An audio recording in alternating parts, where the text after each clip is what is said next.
조관입니다. 잘 쉬셨습니까? 네, 잘 쉬었습니다. 오늘은 2부 포워드란 무엇인가 계속 합니다. 이제 나 이거 포워드란 무엇인가 한 1년 지금 하려고 지금 계획 중입니다. 그래요? 1년 동안 할 얘기가 있을지 모르겠지만 한 1년 한번 해봅시다. 저는 그냥 옆에 가만히 앉아 있어 듣기만 하면 되는데 1년 동안. 그럼 오늘은 이제 무슨 얘기를 할 것이냐? 네. 운임은 영세율이다. 아, 포도가 그렇게 영세해요?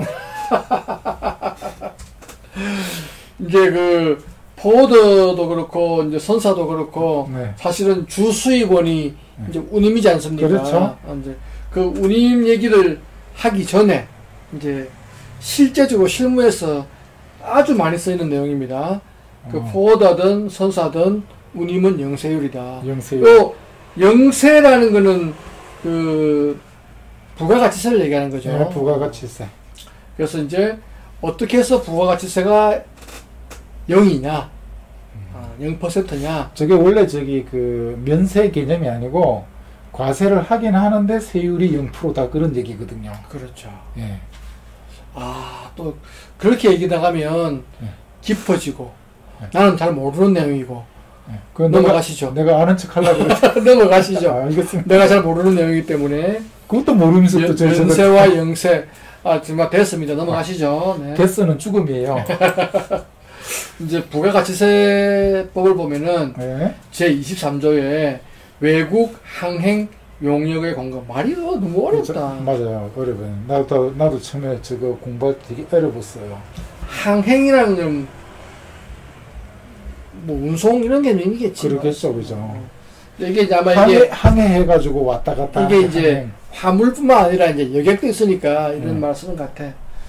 1항을 보면은 선박 또는 항공기에 의한 외국 항행 용역의 공급에 대하여는 제30조에도 불구하고 영세율을 적용한다 돼 있어요. 네, 30조 뭔데? 뭐냐?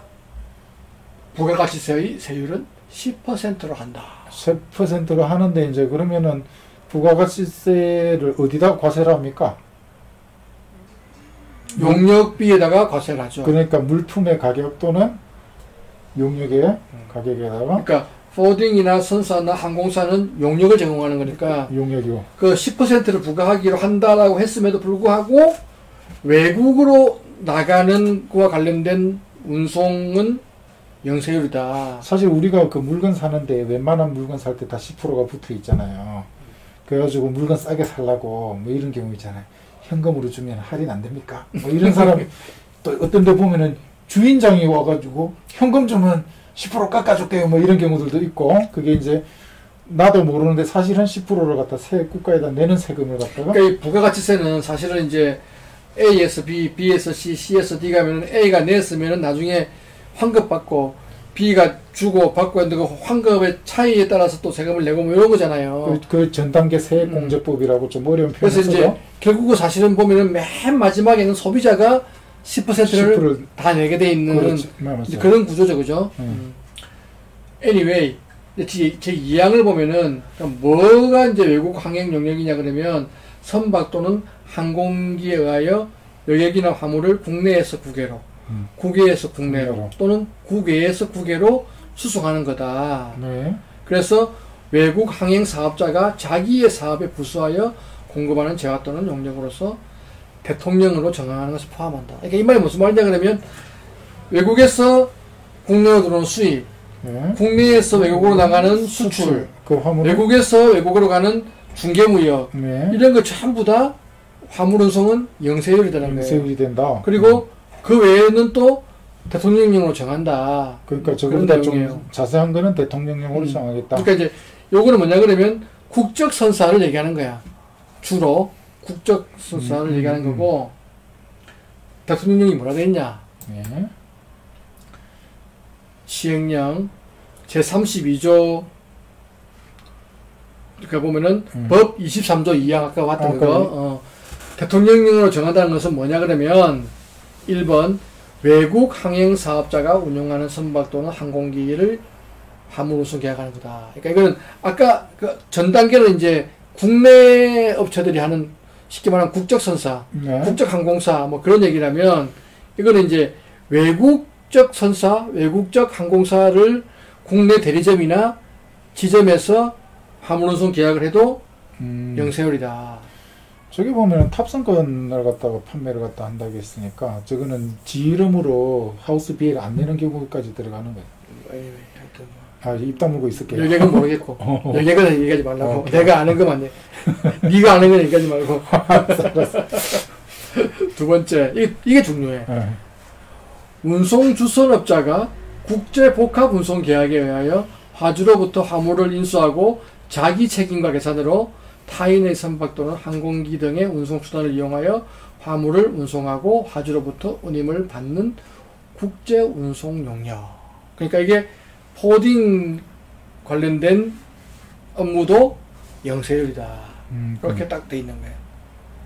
그러니까 맨 처음에는 외국 항행이라 해가지고 직접 선박이나 비행기를 운용하는 데만 영세율인 것인가 했더니만 외국적 선박과 외국적 항공도 영세율이고 더 나아가서 그런 항공기나 선박이 없이 입으로만 이렇게 하는 포딩들도 그 용역이 영세율이다. 영세율이다.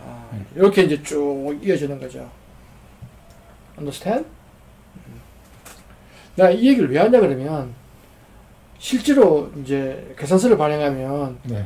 왜 영세율로 계산서 발행했냐고 따지는 사람들이 있어. 우리 세금 내고 싶은데 왜 세금 안 내고 이렇게 빼먹어 나중에 이 세금 어쩔 거냐고. 야기보다는 네. 내가 배운 거는 네. 세금 10% 내는 건데 네. 왜 그렇게 안 해왔냐. 그러니까 제가 그러니까 세금을 갖다 나 정상적으로 내고 싶은데 왜 빼먹어가지고 너 때문에 세금 못 내게 생겼다. 나중에 일 생기면 책임지라. 그렇게 지금 따지는 거 아니에요. 그런 것 같아요. 네. 근데 아니다. 요런 것 때문에 영세율이다. 그러니까 포대가 계산서를 보내오면 화주 입장에서는 그 부가가치세가 안 붙어 있는 게 당연한데 부가가치 빠졌으니까 세금 계산서 다시 끊어주세요라고 얘기하지 말라는 얘기잖아요. 그렇지. 근데 이제 거기서 약간 한 걸음 더 나아가가지고 예. 이제 영세율이 적용되는 국제 복합 운송 용역이라는 제목으로 이게 무슨 얘기냐 그러면 범위를 한번 이제 국제 복합 운송이라는 거는 사실 비행기나 선박으로만 운송하는 게 아니고 그 앞단 뒷단에 또 다양한 용역이 가능하잖아요. 두 가지 이상의 운송 수단이 동원되는 거죠. 그래서 이게 이제 국세청에서 이제 배포한 그 자료에 나와 있는 내용인데 유권 해석을 받았다는 얘기네요. 운송 주선업을 영위하는 사업자가 말이 어려워. 국제 복합 운송 계약에 의하여 화주로부터 화물을 인수하고 타인의 운송 수단을 이용하여 화주에 대하여는 자기 책임과 계산하에 출발지에서 도착지까지 운송 용역을 하나의 용역으로 화주로부터 대가를 받는 경우에 당해 용역은 외국 항행 용역에 해당하여 영해세율을 적용한다. 조심해야 될 게 자기 책임의 계산하에 저게 하우스 비엘을 냈다, 발행했다, 그것보다는 범위가 넓은 거죠. 넓은 거지. 그러니까 지금은 그 과세 원칙에 보면 실질 과세 원칙이라고 해가지고 명의보다는 실질을 더 중요시한다 이런 게 있거든요. 우리 조가 너무 똑똑해. 사실은 이게 두 가지가 있었어. 물론 내가 양을 줄이려고 한 것도 있었지만 하나의 해설서에는 자기 책임과 계산하에 선화증권을 발행했다는 말이 나와. 이제 질문과 대답이 여러 번 있었던 모양이야. 예. 그래서 어떤 답에는 그 자기의 비해를 발행했다는 말이 있는 게 있더라고. 네. 그거를 내가 안 하고 자기 비해를 발행했다는 게 없는 걸 내가 갖고 온 거지. 왜 갖고 왔냐면 예전에 그 한진네온 파산했을 때 그 하우스 비해를 발행하지 않는 포딩들이 싹 빠졌어. 나는 빠지고요. 내가 선사 비해를 줬으니까 선사하고 얘기하세요 하고 이제 했더니만 법원에서 이리 와. 너 책임과 계산으로 운임받고 했잖아. 돈 물어줘. 그런 게 있었어요. 그래서 요걸 바꿨습니다. 그러니까 하우스 비해를 발행하지 않아도 내가 주도적으로 운임을 받고 운임을 지불하고 했다면 그거는 대부분까지 갔겠다 이게 느낌상. 안 갔던 것 같아.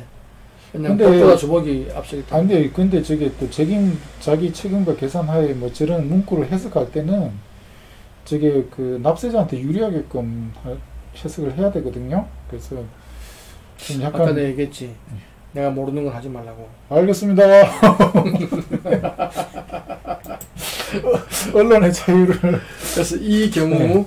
당해 운송 주선업자의 부가가치세 과세 표준에는 네. 화물 보관료 및 운송료를 포함하여 거래 상대자로부터 받은 대금, 요금, 수수료, 기타 명목 여하에 불구하고 대가관계가 있는 모든 금전적 가치 있는 것을 포함한다. 그러니까 이게 이제 국제란다. 포워딩이 제공하는 용역이 네. 국제 운송과 관련된 하나의 전체적인 어떤 틀 속에서 움직인다. 그러면 거기에 들어가는 운임뿐만 아니고 네. 창고라든지 네. 트럭 운송이라든지 네.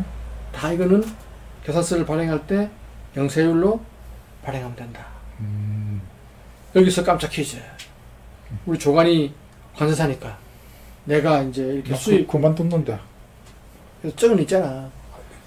그 수입해 와가지고 내가 조간한테 통관을 맡겼어. 네. 그러면 통관 관련된 수수료를 내 앞으로 끊을 수 있나 없나? 그럼 수입죠. 그때는 나한테는 10% 10%를 할 거 아니야. 부가가치세를 갖다. 하지만 나는 그거를 전체적으로 해가지고 수입자한테 청구할 때는 영세율로 할 수 있다는 거지. 그렇죠. 영세율로 하고 이제 나한테 뜯긴 부가가치세는 나중에 환급 받는 거지. 국세청가하고 환급을 받는 거고 그걸 전단계 세액공제라고 합니다. 아까 내가 얘기했지. 알겠습니다. 그런 거 내가 모르는 거 하지 말라고. 하세요.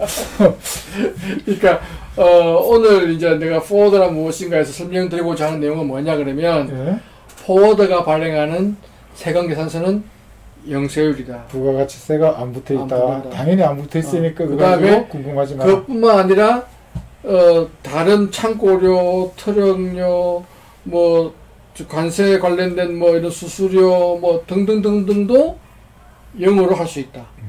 단 이게 하나의 국제 운송과 관계 없는 거라면은 뭐 사실 화물 운송 주선업자가 예를 들면 A에서 B로 가는 트럭을 중개했다, 주선했다. 네.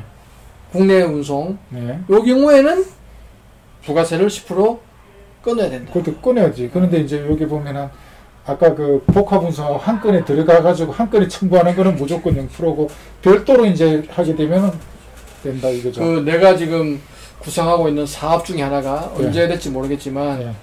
이제 서류 대행업이 있어. 그러니까 네. 이제 수출입 하시는 분들이 네. 서류를 잘 못 만드는 경우가 있더라고. 네. 그러면 이제 그런 거 서류를 만들어주는 이런 일도 이제 어. 하려고 내가 사업자 등록증에 넣어놓은 게 있는데 예. 이런 경우 그 직원 제가 하면 안 됩니까? 이런 경우 그러니까 네. 전체적인 국제운송 한 게 아니고 예. 서류만 만들어주는 일을 했다. 네. 그러면 요거는 10% 부가세를 해야 되는데 그것도 하고 내가 운송도 했다. 국제운송도 했다. 네. 그러면 이제 그때는 영세율이 된다. 그렇죠. 그러니까 일괄적으로 청구를 해가지고 하면 된다 이거죠. 그래서 오늘은 포워드란 무엇인가에서 운임은 영세율이다. 잘 되면 저 취직하는 겁니까? 이상입니다. 아, 네. 고생 많이 하셨습니다.